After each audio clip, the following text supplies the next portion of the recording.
technology units. Ladies and gentlemen, please welcome to the Innovation Showcase, Inbal Arieli.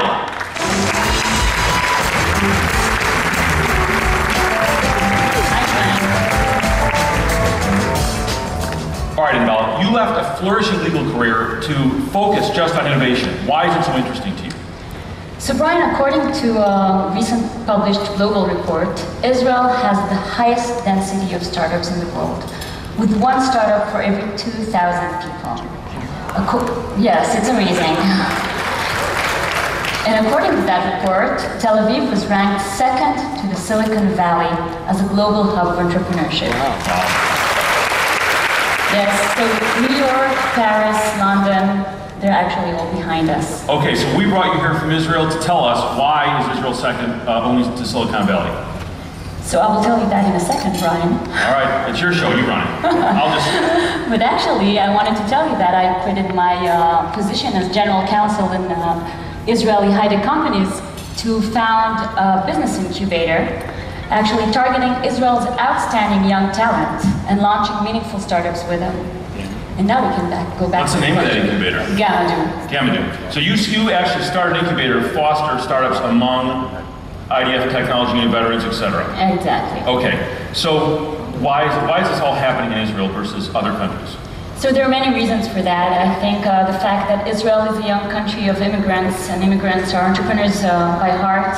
The government supporting the 80s, attracting foreign investments to Israel, the IDF, elite tech units, of course. But personally, I'm mostly fascinated by the human factor. Who are the Israeli entrepreneurs? What makes them so special? What are their motivations? And in my opinion, I think it really starts at an early stage, in our childhood in Israel. I believe that the roots of the Israeli entrepreneurial DNA are sown in our childhood in Israel. And does that mean what? What is that? So I brought you some pictures of my kids. Can we show them? Yes. So here's, I have 3 kids, I have 3 boys.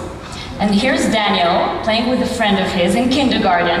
And as you can see, they're not playing with a fancy box of Lego, as you would expect them to do, but they're playing with old newspapers. They're not really reading them. They're about a year old here. And actually in the 50s, in the kibbutzim of Israel, there was an educational methodology called junkyard, chatzar gultaot. And every kindergarten had this junkyard where kids were allowed and even encouraged to play with old, unused objects, junk, and create their own usages for those objects. Does this still exist in Israel? It still exists in many kindergartens in Israel, yes. In America, they take you away in handcuffs if you have a junkyard in the kindergarten. So you're saying that this whole thing comes down to Jewish mothers, basically? Well, actually, talking about handcuffs, can we show another picture I brought? Sure. Because I'm not sure this is even legal in the United States. And what you see here is a bonfire in the middle of Tel Aviv, by the way. This was taken last year in Lag BaOmer, where we light fires, and kids love this holiday, of course. And as you can see, there are no barriers between the kids and the fire. They even take part in actually lighting the fire. Those are my kids as well, in the middle of the picture. And so instead of, putting physical barriers between them and the fire, we even enable them to create their own barriers, and in this way encourage their responsibility. Okay, so let's pull the lens back a little bit from the kids. And what role does Israel's place in a difficult region play, or to hinder or help the entrepreneurial culture? So I think when young people around the world are mostly busy with music, fashion, what comes out of high school, well, Israeli youngsters have other things on their mind.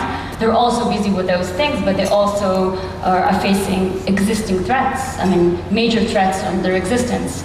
And some of the core values of the IDF unit, technological and others, such as creativity, responsibility, and actually the notion that any challenge is achievable, those are, to my belief, the building blocks of the entrepreneurial DNA in Israel. And what about risk tolerance and failure tolerance? Is that different in Israel than other countries?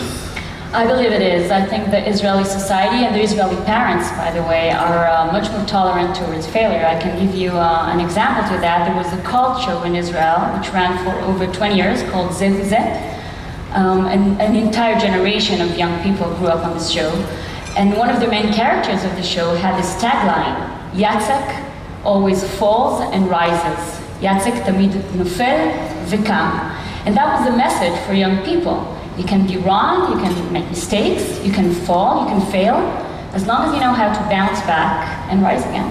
Okay, we're going to do this now through the lens of actual Israel innovations, and by all means, Inbal, jump in within reason when we get to it. So, Professor Oded Shoseyev is a professor of nanobiotechnology at the Hebrew University, is the scientific founder of 9 companies, and won the 2012 Israel Prime Minister Citation for Entrepreneurship and Innovation.